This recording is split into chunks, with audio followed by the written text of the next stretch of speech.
Hit TV YouTube channels లో మీ వ్యాపార ప్రకటనలకు మరియు ప్రమోషనల్ ఇంటర్వ్యూస్ కోసం వెంటనే సంప్రదించండి. నమస్తే. ఎన్నో ఆధ్యాత్మిక కార్యక్రమాలు నిరంతరం మన ఛానల్లో కొనసాగుతూ ఉంటాయి. మీ నుంచి కూడా చాలా మంచి స్పందన లభిస్తూ ఉంది.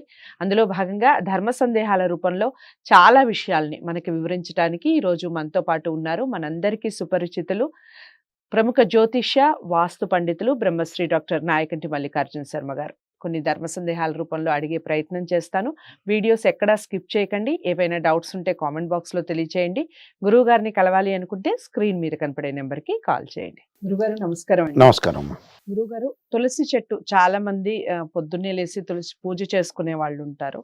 ఇక తులసి చెట్టు ఎక్కడ ఉంటే మంచిదంటారు, ఎలా నాటాలంటారు, దానికి ఏమైనా ప్రత్యేకత ఉందా చెప్పండి. తప్పకుండా అమ్మా. తులసి లక్ష్మీ స్వరూపంగా మనం భావిస్తాం.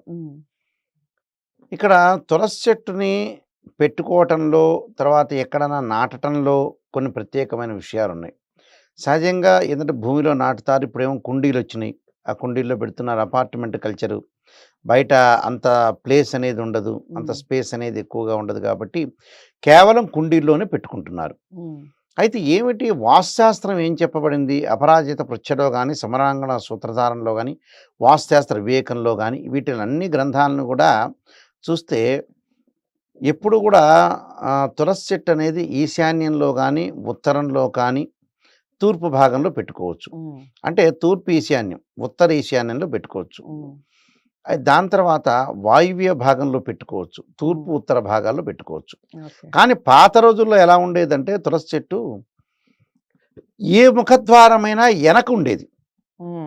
ఇప్పుడు తూర్పు ముఖంగా ఇల్లు వెనక పెట్టేవాళ్ళు, ఉత్తర ముఖం గల ఇల్లు హౌస్ ఉంటే నార్త్ ఫేస్లో ఉన్న హౌస్కి కూడా వెనక పెట్టేవాళ్ళు.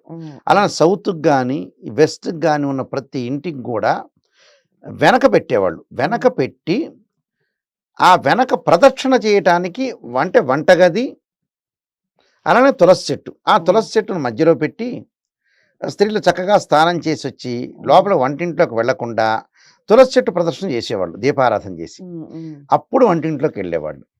పాత ఇళ్లల్లో మొత్తం అలానే ఉండేది. అది నిజంగా ఎవరిని తాకకుండా చేయటం అనేది ఫస్ట్ శ్రేష్టమైన విషయం అది. కానీ ఇంత ప్లేసు లేదు, అంత స్థలాలు లేవు ఇప్పుడు. ఎందుకంటే వసారాలని, తర్వాత దెంతలు దోచిన ఇల్లులని, రకరకాల పాతకాలంలో వరండాలని ఇవన్నీ ఉండేవి.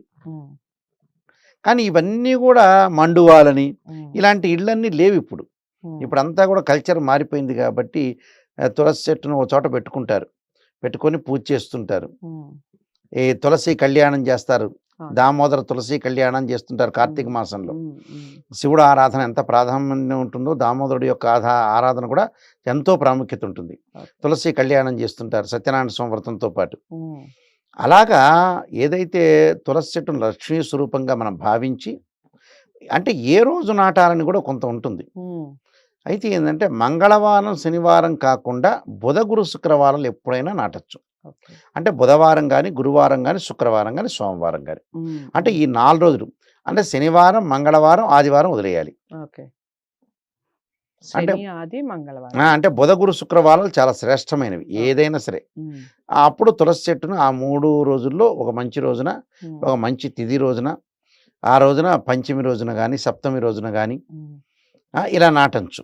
నాటడం వల్ల కూడా అంటే మనకి శుక్లపక్షంలో కొన్ని రోజులు మంచి రోజులు, బహుళపక్షంలో కొన్ని రోజులు ఉంటాయి కాబట్టి ఆ రోజుల్లో మనం తులసి చెట్టు పెట్టుకోవడం చాలా మంచిది. చాలా చక్కగా వివరించారు. తులసి చెట్టు ప్రతి ఒక్కళ్ళ ఇంట్లో ఉంటుందండి. చాలా మటుకు 100% ఉంటుంది. హిందువుల ప్రతి ఒక్కళ్ళు ఆరాధ్యంగా భావిస్తారు. ఖచ్చితంగా తులసి చెట్టుని నాటుకుంటూ ఉంటారు. కాకపోతే ఎక్కడ ఉండాలి, ఎలా చేసుకోవాలి, దాని పూజా విధానం కానివ్వండి, దాన్ని ఎక్కడ నాటితే మంచిది, పొద్దున్నే లేసి దాన్ని ఏ విధంగా చూడాలి, ఈ విషయాలన్నీ కూడా వీడియోలో చాలా చక్కగా వివరించారు గురువు గారు. మీకు ఇంకా ఏమైనా డౌట్స్ ఉంటే కామెంట్ బాక్స్లో తెలియచేయండి. గురువు గారిని కలవాలి అనుకుంటే స్క్రీన్ మీద కనపడే నెంబర్కి కాల్ చేయండి. ఇంకా ధర్మ సందేహాల రూపంలో మీరు ఇంకా ఏమేం కావాలనుకుంటున్నారు, మీకు ఎలాంటి ధర్మ సందేహాలు ఉన్నాయి, ఇవి కూడా కామెంట్ బాక్స్లో తెలియచేయచ్చు. వీడియోని లైక్ చేసి షేర్ చేయండి, ఛానల్ని సబ్స్క్రైబ్ చేసుకోండి. మరో ధర్మ సందేహంతో మళ్ళీ కలుద్దాం. నమస్తే.